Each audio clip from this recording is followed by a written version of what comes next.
Good morning and welcome to worship at Nashville First Baptist. We're glad you're here as we think about the joys and triumphs and struggles of this past year.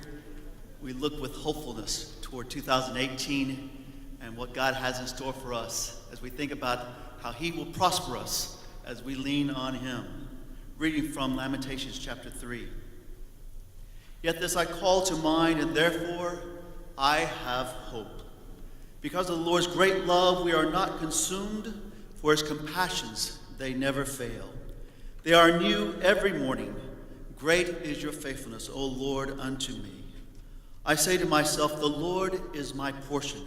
Therefore I will not faint. The Lord is good to those who have hope in Him, for those who seek Him.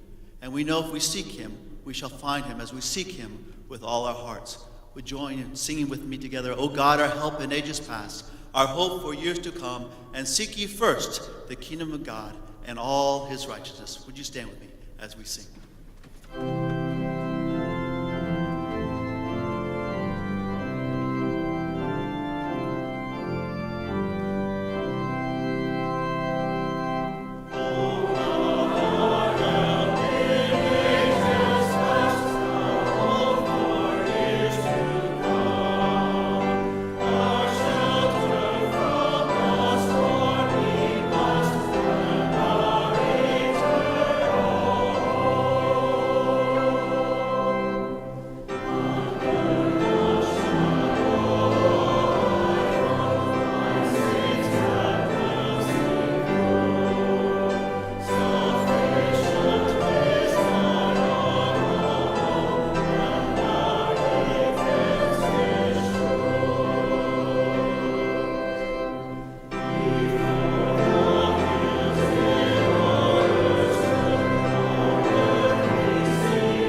Almighty God, we are so grateful to be together today on this final day of 2017, recognizing the ways that you have blessed us, walked with us, revealed to us your presence this year. And I pray that this hour together would be no different, that we would experience you here together.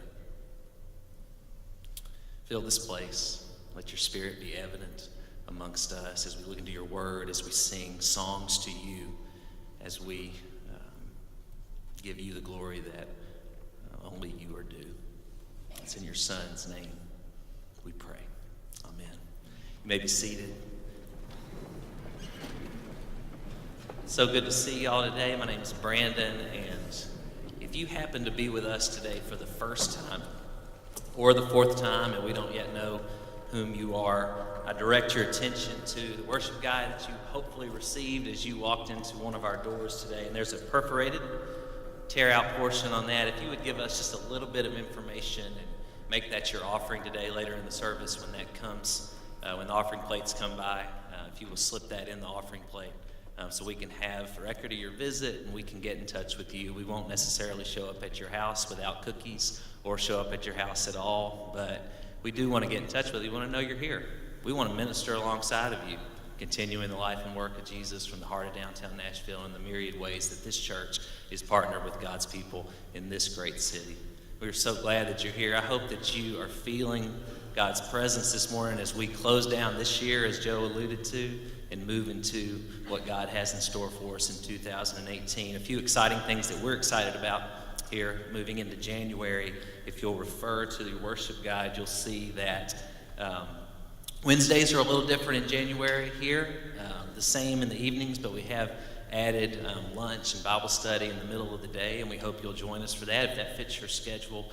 And also Tim Wildsmith, our student minister, we're really excited about a week from Wednesday beginning a new worship service in our chapel called Sojourn, where we believe God has in store for us to reach some people that we're not already reaching, that may live and work in and around downtown. And that's for any of you guys and anybody that you might think it appropriate to invite. We'd love for you to take that opportunity to invite them to worship with us for that.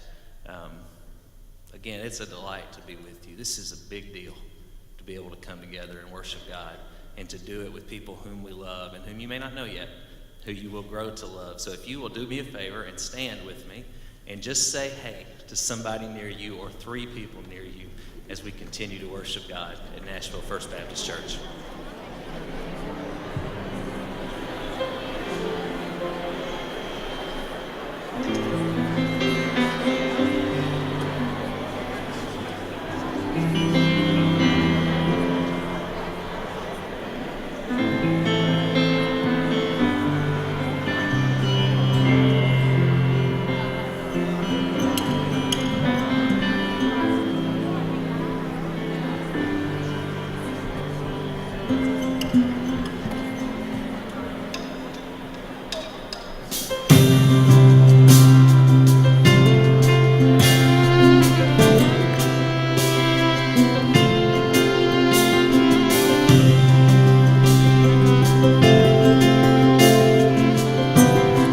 Praise to the Lord the Almighty.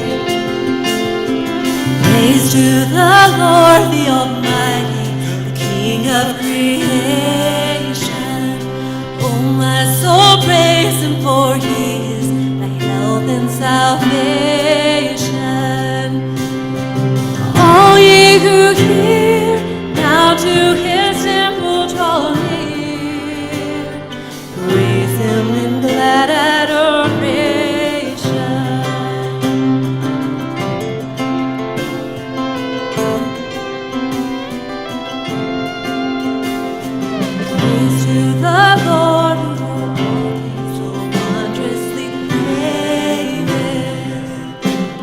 Shelters thee under His wings, He so gently sustaineth. Hast thou not seen how thy desires there have been granted in what He ordained? Hallelujah.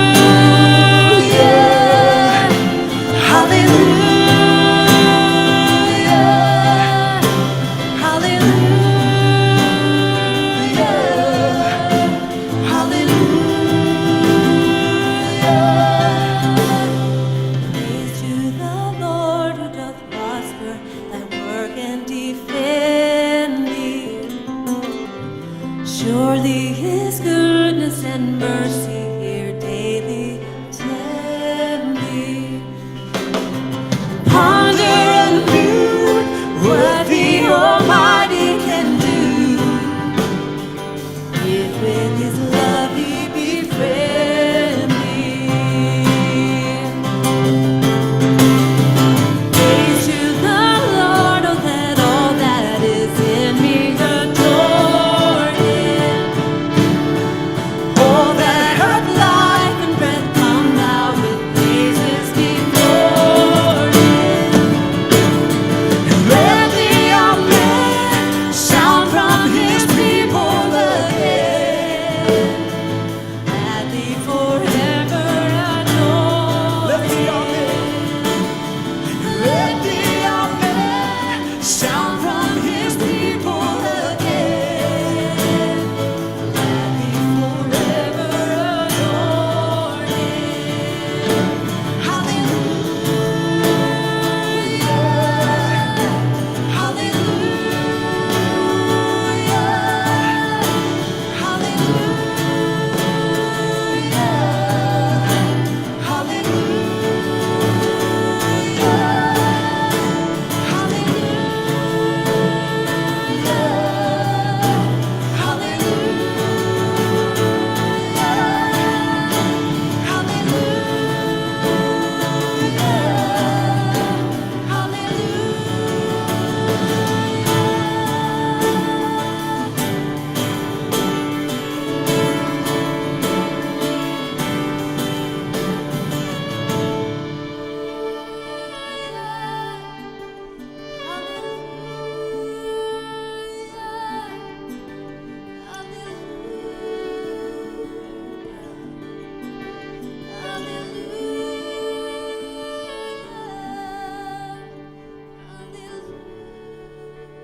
Good morning.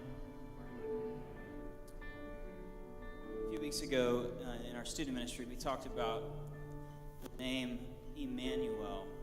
It's one of the names given for Jesus, which means God with us. I've really been dwelling about that these last few weeks over the holidays. That God is with us. This baby boy born to save us, that he is with us. Earlier this month, my grandmother passed away, and I needed to know that God was with us. I know many of you have had struggles this year, and you need to hear me say, you need to hear God say, he's with you. And tomorrow is the first day of a new year, and we're all going to start going to the gym. And we're going to start eating right. We're going to make some resolutions. Maybe you're going to give some things up. Maybe you're going to start some new things. But Jesus is not just Emmanuel at Christmas time.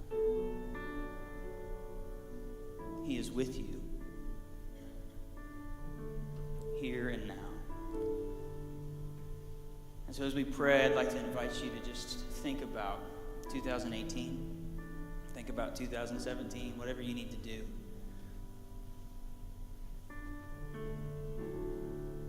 Know that he's with you.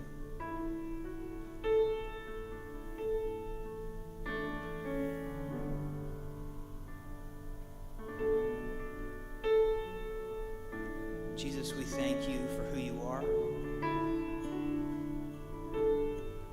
In the midst of our joy and our pain, Father, we recognize that you are with us. That there is none like you. As we sing your praise, as we gather to worship, Lord, we look back and we look forward and we say, thank you for being with us, for being Emmanuel. Jesus, we need you in our lives. We need more of you and less of ourselves. And so, Father, I pray that as we close out this year and step into a new one, in a season where so many new things are happening and we're excited and we're pressing forward with resolve, Lord, that you would be right there next to us, that we would not be going alone, but that we would be carrying you with us into the world, into our endeavors. Jesus, would you start here in this room with those of us gathered today? In this church, God, would you be with us? Would you use our lives for your kingdom? Father, in the city of Nashville, would you move? Would you use this church as a launching pad for your kingdom to come and your will to be done right here in this city as it is in heaven? We pray for the leaders of our country and the leaders of our world, God, that 2018 would be a year when we look back and say, whoa, God was with us.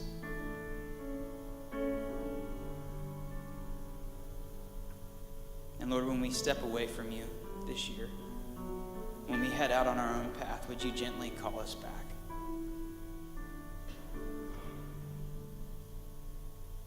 Emmanuel, we thank you. We praise you. Amen.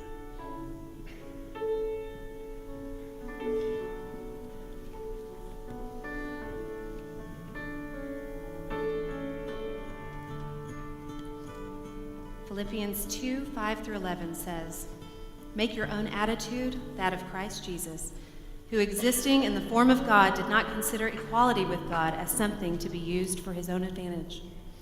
Instead, he emptied himself by assuming the form of a slave, taking on the likeness of men, and when he had come as a man in his external form, he humbled himself by becoming obedient to the point of death, even to death on a cross. For this reason, God also highly exalted him and gave him the name that is above every name, so that at the name of Jesus every knee should bow, of those who are in heaven and on earth and under the earth, and every tongue should confess that Jesus Christ is Lord, to the glory of God the Father."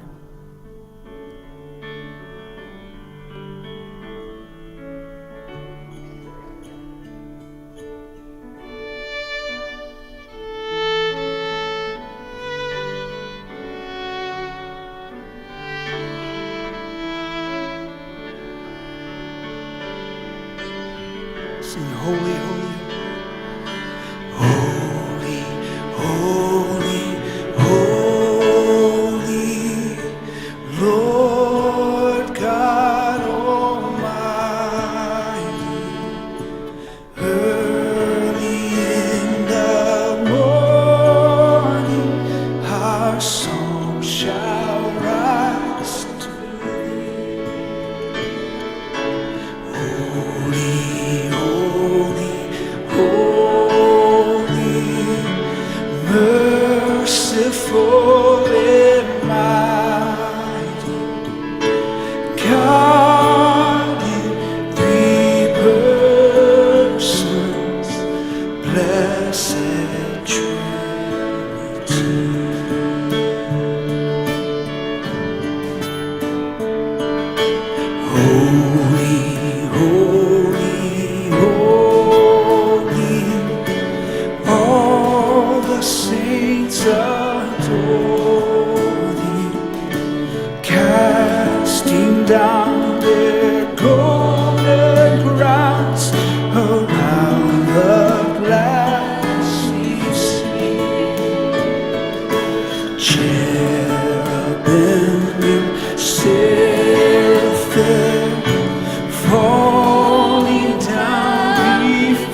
Trinity.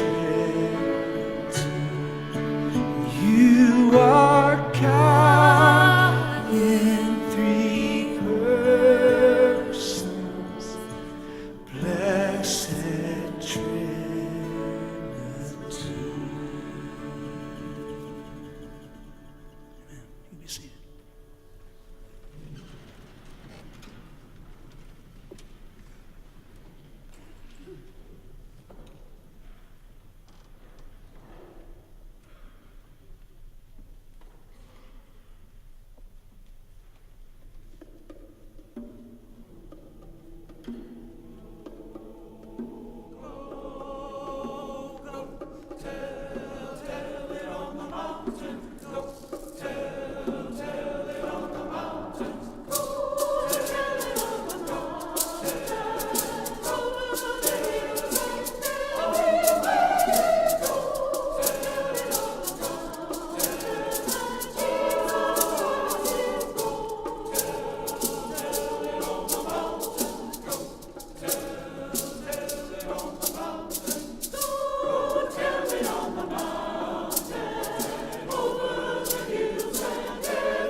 Shepherds watch their keeping, or silent flocks by night.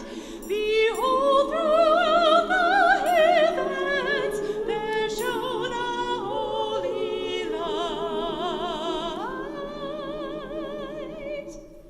Go tell it on the mountain, over the hills and everywhere.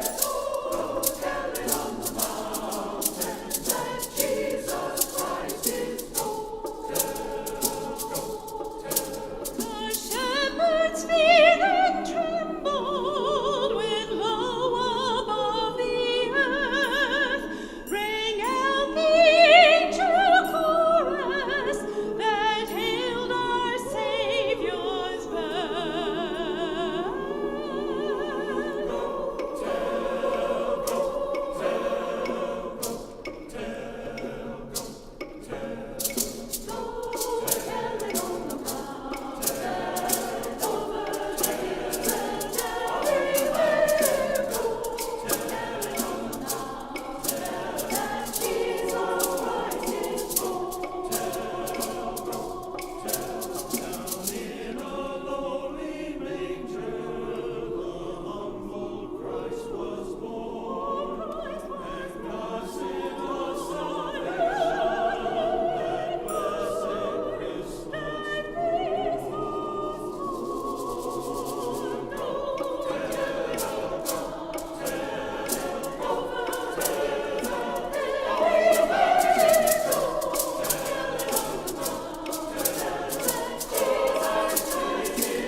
Great job.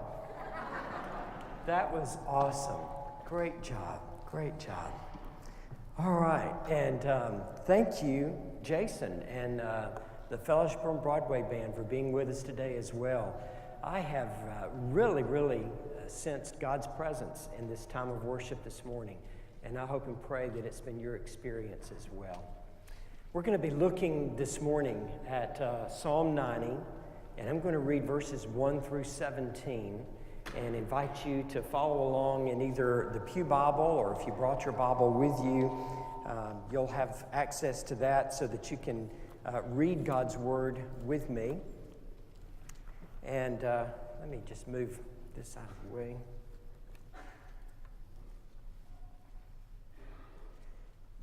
want to say a few words about this psalm before I read it. It's important, I think, very helpful to us to understand something about the context of this psalm, why it is here, why it finds its place as the 90th psalm. Some of you are aware that the Psalms are actually broken down into 5 different books. And so this is a transition psalm. It's right at the very end of book 4, before we get into book 5 of the Psalms. It's attributed as a psalm of Moses. It's the only one in the entire Psalter that has that designation. Moses being the Ish Ha-Elohim, the man of God. And so when we think about that, we think about Moses' role, and you think about all of Moses' ministry. One of the things that stands out to me and to several others as they think about that designation is that Moses is known for leading the Israelites through the wilderness wanderings. And it's possible, in fact, if I were guessing or betting, I would say that we can relate to the idea that 2017, in some ways, has been kind of like a wilderness for some folks. We've had some tragedies here in our church family. There have been way too many homegoings that we've celebrated in 2017. I hope that 2018 is going to be different. Maybe you've experienced something work-related or health-related, or there's been some other challenge in your life. And one of the best ways to summarize that is, it's been a wilderness. Kind of been walking through a difficult journey. It's been kind of like a wilderness. So Moses being the man of God, this is a psalm attributed to him. It's a great prayer for us, and it's probably one of the most fitting psalms for us to consider on this New Year's Eve before a new year begins. So with that as kind of an introduction for us, let me invite you to take your Bible and follow along as I read the entire psalm, and then I'll go back and make a few comments as this text allows. Lord, you have been our dwelling place in all generations. Before the mountains were brought forth, or ever you had formed the earth and the world, from everlasting to everlasting, you are God. You return man to dust and say, "Return, O children of man." For 1,000 years in your sight are but as yesterday, when it is past, or as a watch in the night. You sweep them away as with a flood. They're like a dream, like grass that is renewed in the morning. In the morning it flourishes and is renewed. In the evening it fades and withers. For we are brought to an end by your anger, by your wrath we are dismayed. You have set our iniquities before you, our secret sins in the light of your presence. For all our days pass under your wrath. We bring our years to an end like a sigh. The years of our life are 70, or even by reason of strength, 80, yet their span is but toil and trouble. They are soon gone, and we fly away. Who considers the power of your anger and your wrath according to the fear of you?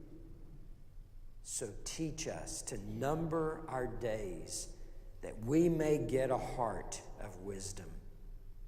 Return, O Lord, how long? Have pity on your servants.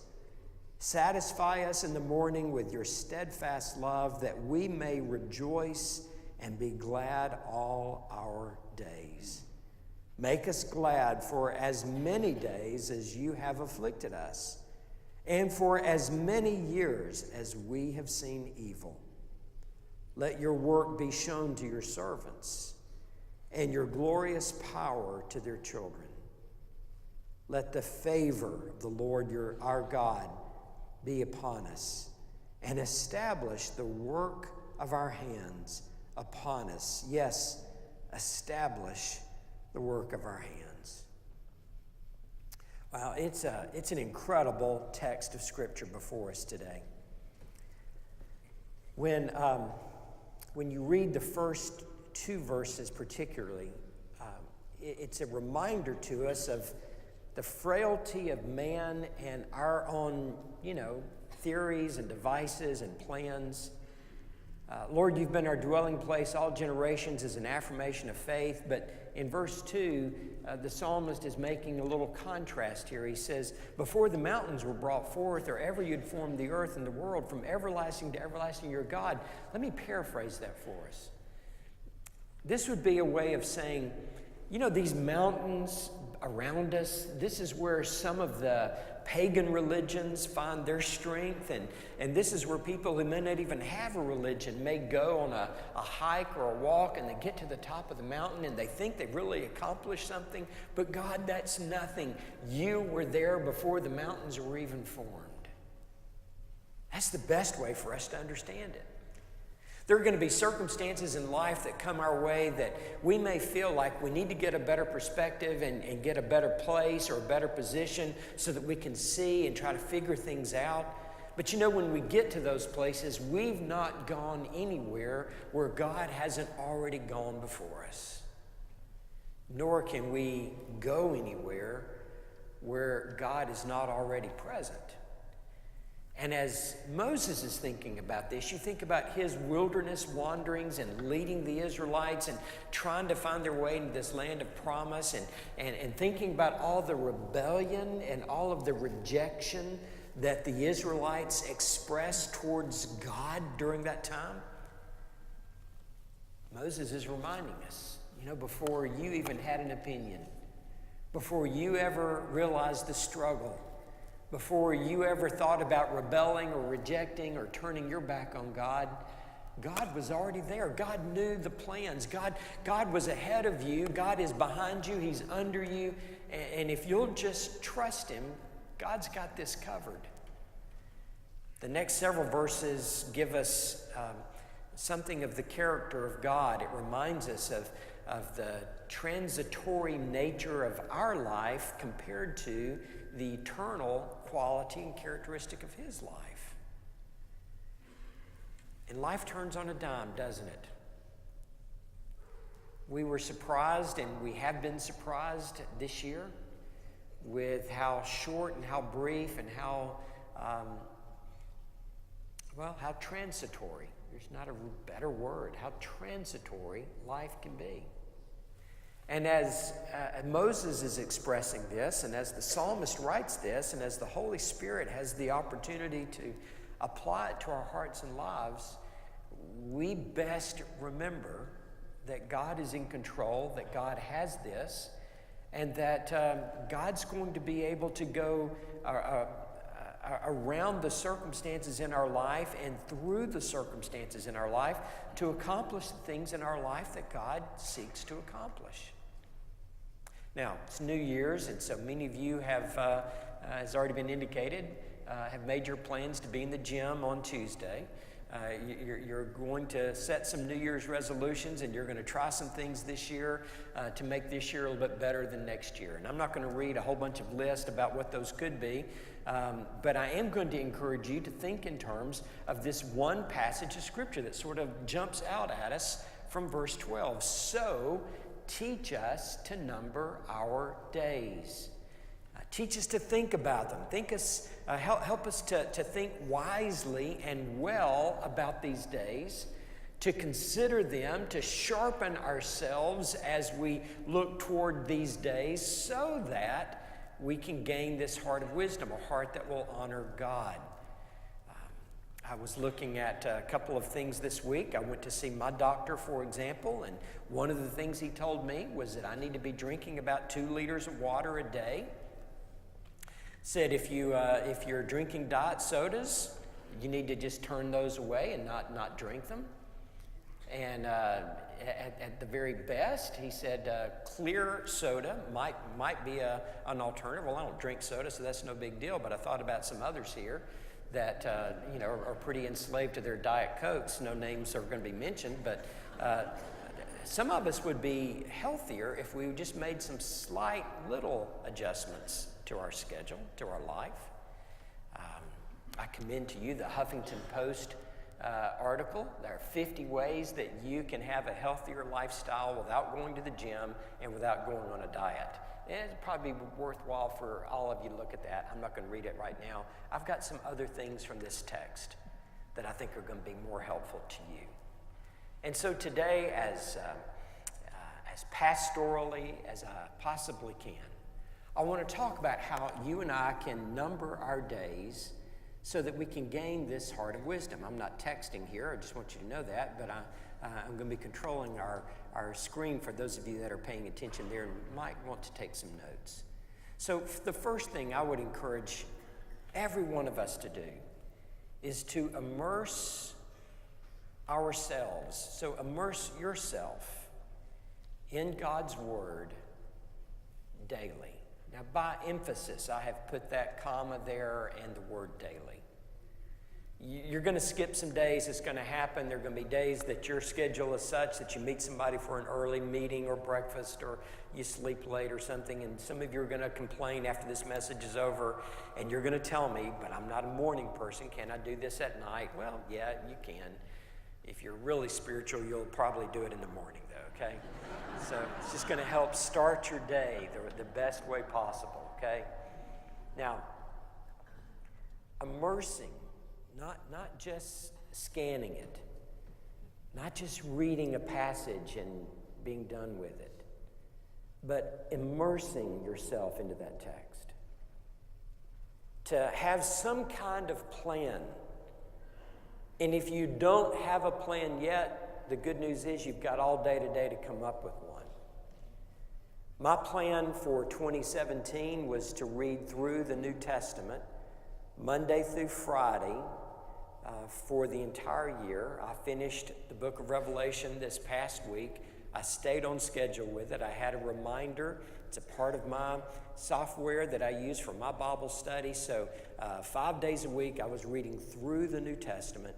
On the weekends, I had some other devotional materials that I read, some A.W. Tozer. Some of you guys know him because you're in our CLC groups, and that's kind of some heavy lifting. So I would do that on the weekends.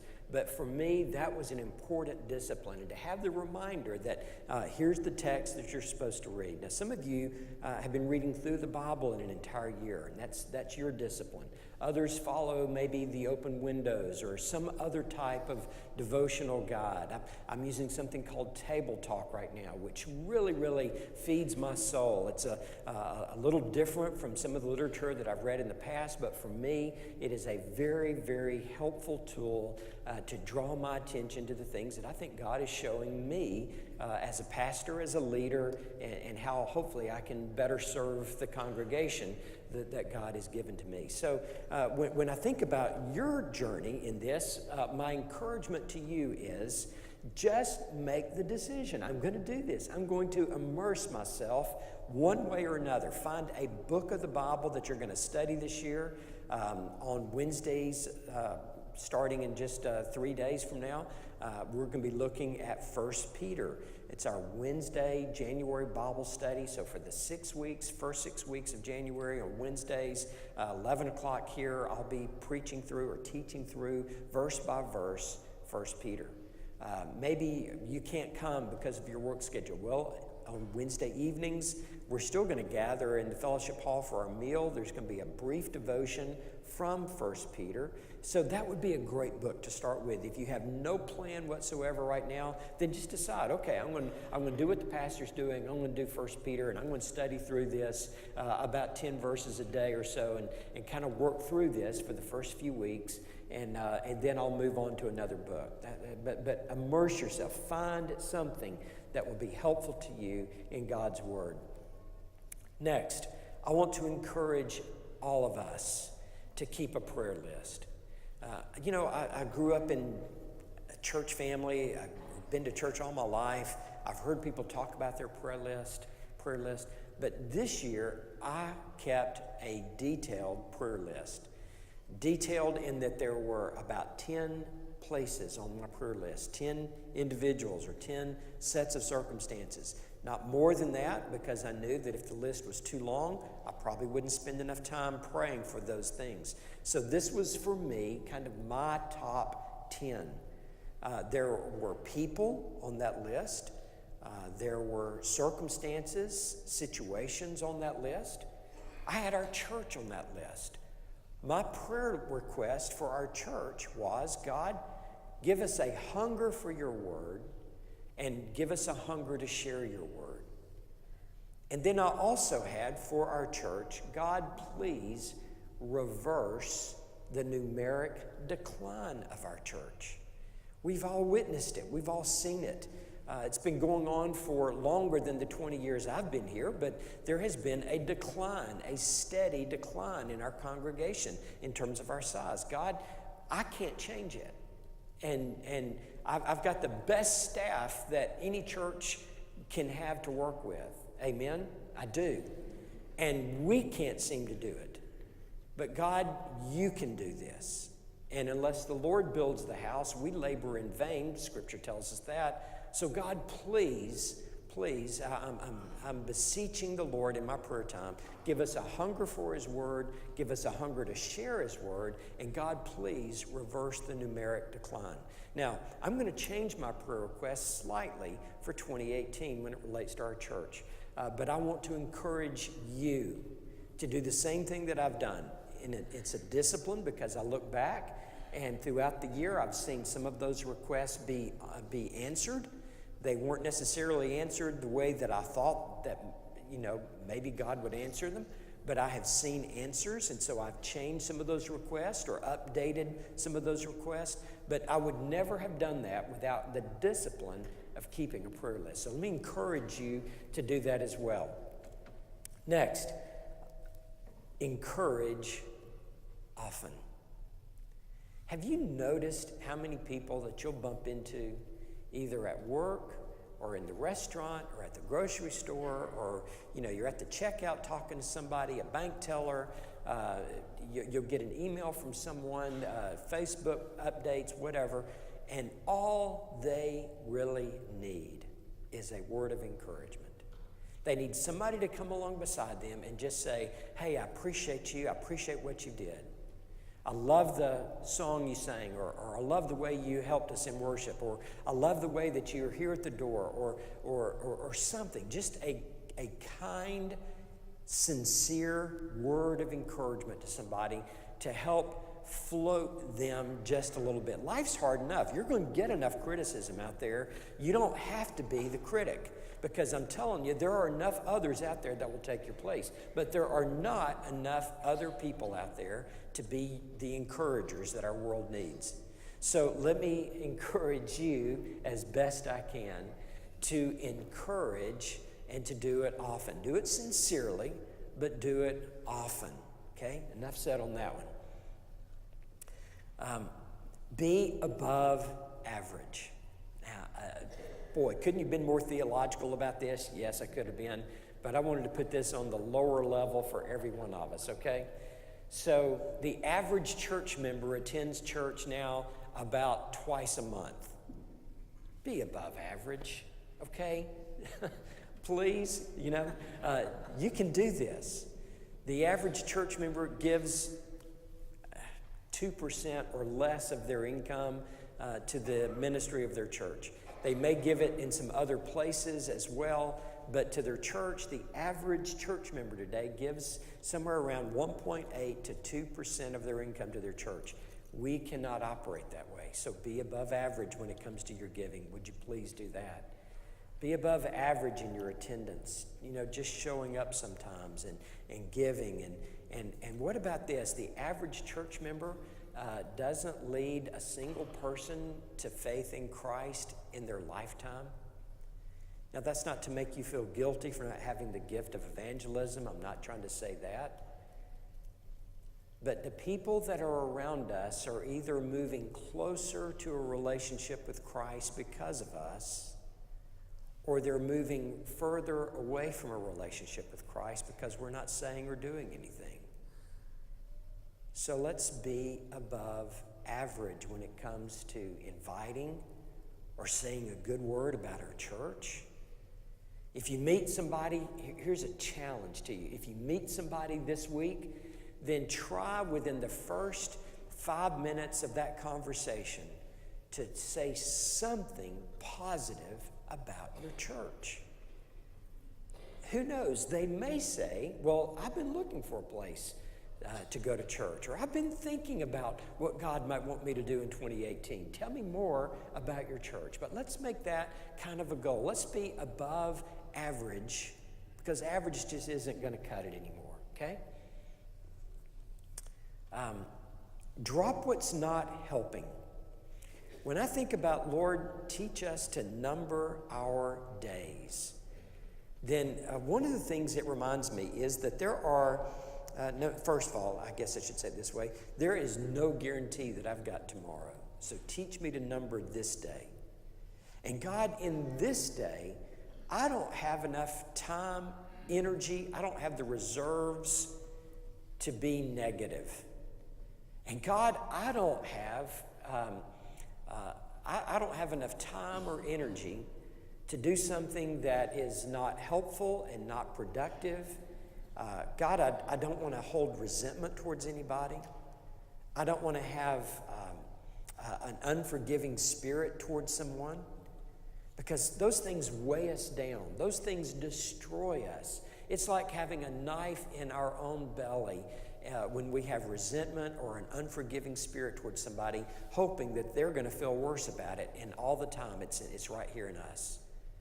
And so if it's not working for you, the encouragement here is just drop that. Drop the battle, drop the fight, drop the resentment. You might have to drop some expectations to lower some resentment. Drop the unforgiving spirit. Drop the hurts. Because if you're just carrying those, taking that from 2017 into 2018 is not going to be healthy for you or anybody else that you know. Here's the last thing that I would put on my list, and that is, let's make each day count for the glory of God. Now, if this were your prayer, you started your morning with immersing yourself in God's Word. You have prayed through your prayer list. You have begun to frame your day a little bit, thinking in terms of some of these other aspects that I've mentioned. And you come along to this one and you say, okay, God, I am showing up for duty. I want to honor you with my choices, my decisions. I want to treat other people in such a way that it brings glory and honor to you. I want to watch those things that are going to edify my life. Well, right there, you're going to gain about 6 more hours in your day, because you're not going to be able to watch television. I'm just telling you, you're not. There is nothing worthwhile on most of the stuff that comes on our television. So if it's not helping you, just drop it and determine, decide, figure out, God, how am I going to glorify you this day?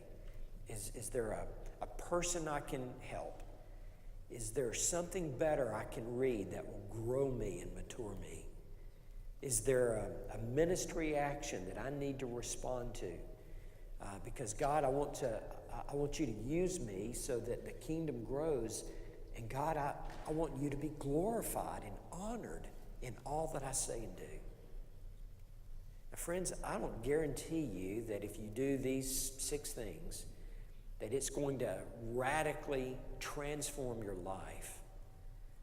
But here's what I am promising you. If you don't do these things, nothing is going to happen. You're not going to get closer to God. Your church isn't going to be blessed by your participation. You're going to continue to be frustrated and wrestled and trying to say, God, how can I get to this higher perspective? And the reminder is, wait a minute, God's already been there. And if we would do it God's way, it's going to be a whole lot better for us. So I want to leave you with this text. And I want to remind you of each word in this text. So That word "so" is important because it's everything that led up to it is kind of the prequel to this. So, because of all this, so, God, teach us to number our days that we may get a heart of wisdom, a heart that honors you. That last verse in Psalm 90 says, favor us. God, I pray for your favor. Well, you're not going to have God's favor if you're not numbering your days in a way that God can use them. Let me pray for us and ask you today to think about these things in the 24 hours ahead of you as we look forward to welcoming in a new year. Let's start it off right. God, thank you for the privilege of your word speaking to us. Thank you, God, that we don't have to question or wonder if it makes sense or if it's applicable or if there's anything in it that we need to gear our lives toward. God, it's life. Your word is a light to our path. It illuminates the darkness when we find ourselves not knowing what to do. It gives strength. It gives life to us when we feel weak and worn out. God, your word is so powerful. And Lord, I hope and pray that you'll help each of us as members of this congregation and members of congregations that are represented by our guests and our visitors today. God, help us to immerse ourselves in your word daily. And to be people of prayer, people who encourage, and people who look for ways to bring glory and honor to the King of Kings by dropping those things, God, that aren't working. Help us do this. God, right now, if there's anyone here that is ready to make a decision, maybe it's their resolution to be more involved in the church or to find a church home. God, I don't know what they thought about as they came to church this morning, but in these next few moments, Lord, as we have a time of invitation, would you please move? Would you convince and convict? Would you draw people to you? God, if there's anybody here that doesn't know Christ, would this be the day for them that they would step out of darkness into the beautiful light of salvation? Pray these things in Jesus' name. Amen. I'm going to be standing down front. If there's a commitment or a prayer need you'd like to share, then please come and do that. We're going to sing an invitation hymn. Let me invite you to stand as we sing. Take my life and let it be consecrated, Lord, to thee. Take my hands and let them move at the impulse of thy love, at the impulse of thy love.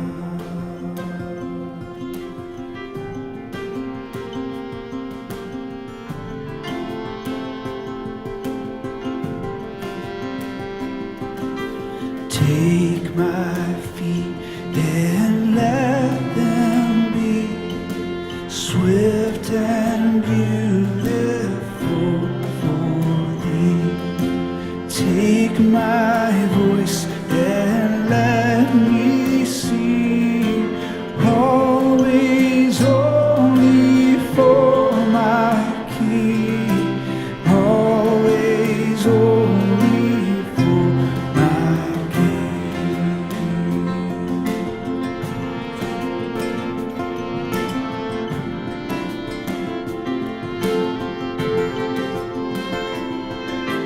Take my silver and my gold, not of my word I withhold. Take my moments and my days, and let them flow in ceaseless praise. Let them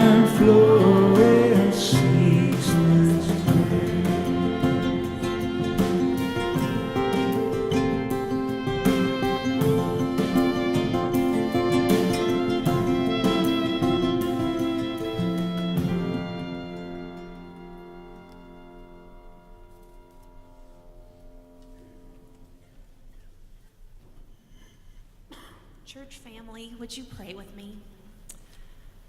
Father God, you give extravagantly. May we give with the same spirit, Lord. Would you receive these offerings and be honored and blessed, and may we give with joy and without fear and with obedience. I pray this in your name. Amen.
Mario De Silva. We're so glad to have you back. Mario has been touring with the Annie Moses Band for the last couple of months, and so we've missed him at Nashville's First this Christmas, but welcome home and thank you for leading us today.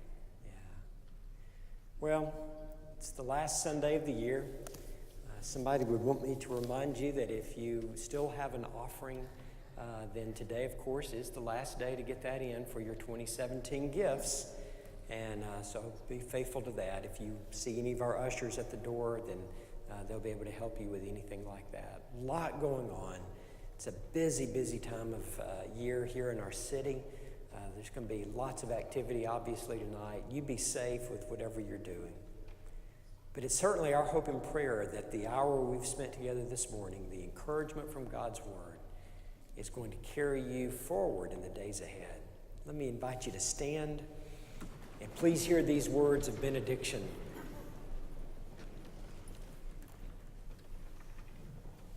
I will never leave you, declares the Lord God. I will never forsake you. And you shall call his name Emmanuel, which means God with us. Amen. God bless you.